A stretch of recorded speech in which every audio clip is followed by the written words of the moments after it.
Jésus, avec toi, nous ressusciterons.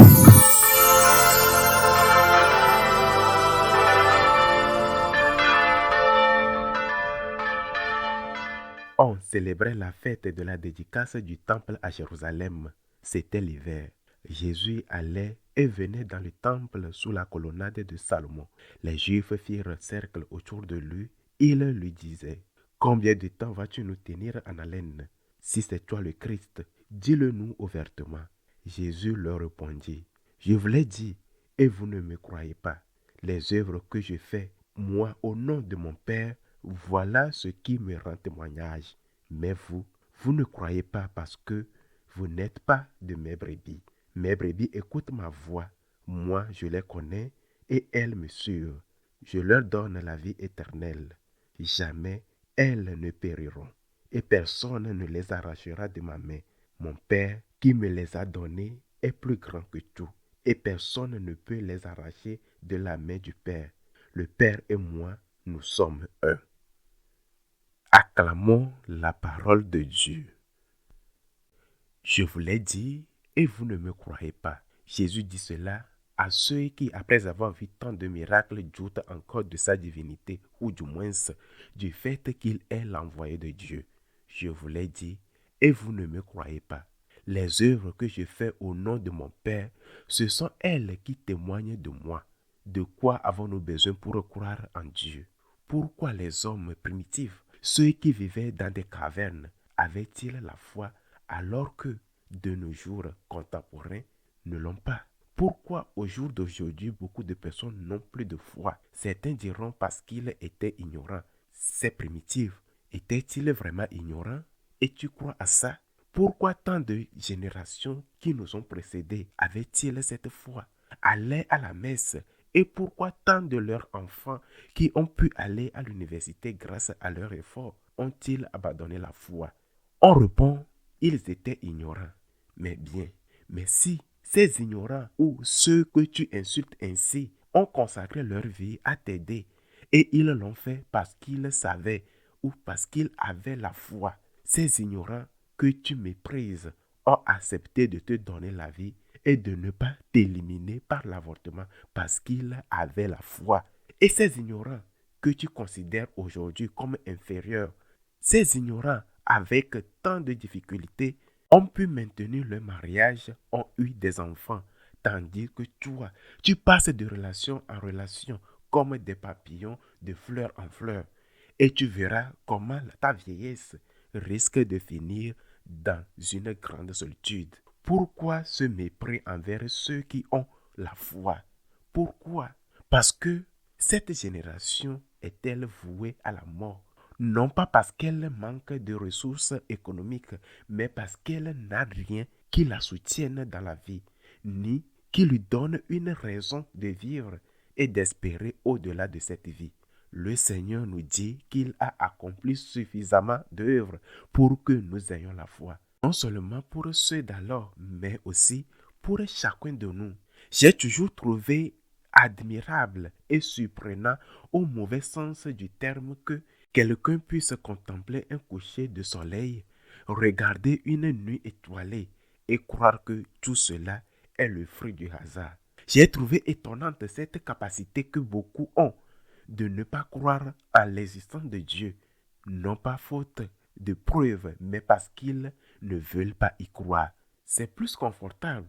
Ils vivent sans autre loi que celle qu'ils veulent bien se donner et ils cherchent à s'en donner toujours moins.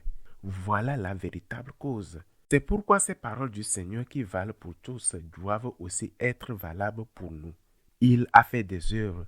Il a fait des œuvres en moi. Je dois croire en lui. Je dois croire non seulement lorsque ces œuvres sont manifestées, évidemment que oui, présent aujourd'hui, mais aussi en me souvenant de celles qu'il a accomplies dans ma vie. Je dois croire en lui. Croire en Dieu signifie croire en son amour dans le bon moment comme dans des mauvais moments, dans la lumière comme dans l'obscurité.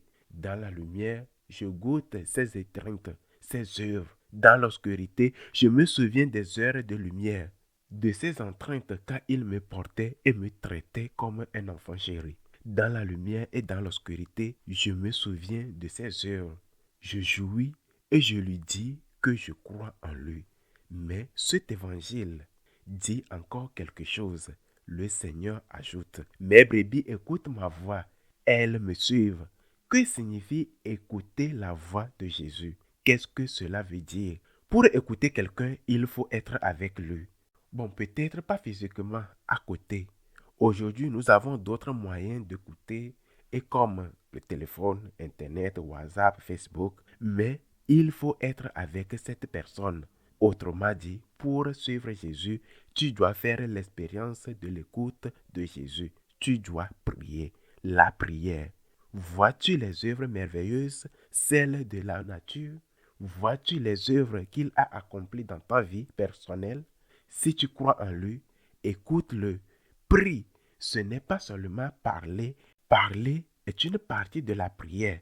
La prière, c'est un dialogue, c'est pas un monologue. Un dialogue ne consiste pas seulement à dire quelque chose à l'autre. Ce n'est pas un dialogue, c'est un monologue. Un dialogue implique l'écoute. Le Seigneur dit que ceux qui le suivent l'écoutent. Il est très important et nécessaire dans la prière d'avoir les oreilles du cœur ouvertes.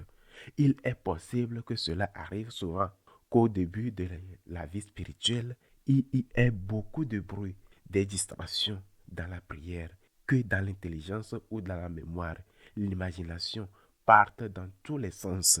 Et cela, Sainte Thérèse de l'Enfant Jésus l'appelait la folle de la maison.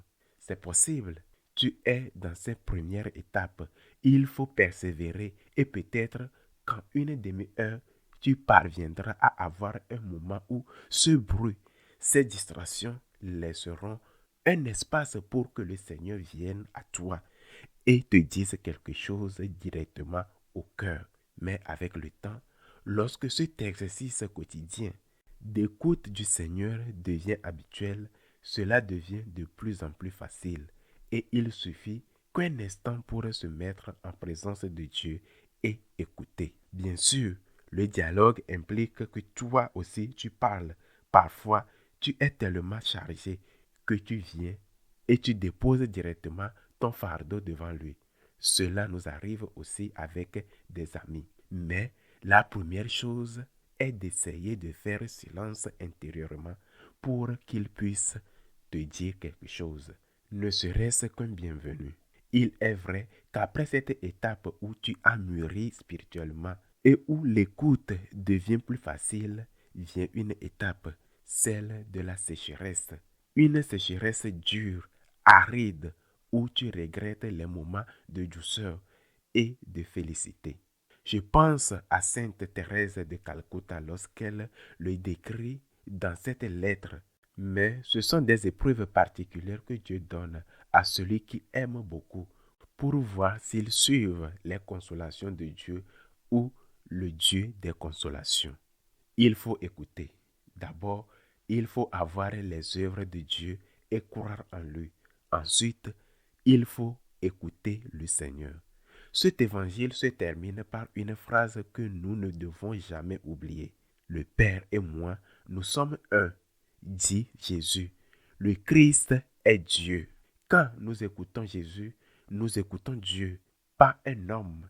C'est Dieu en personne.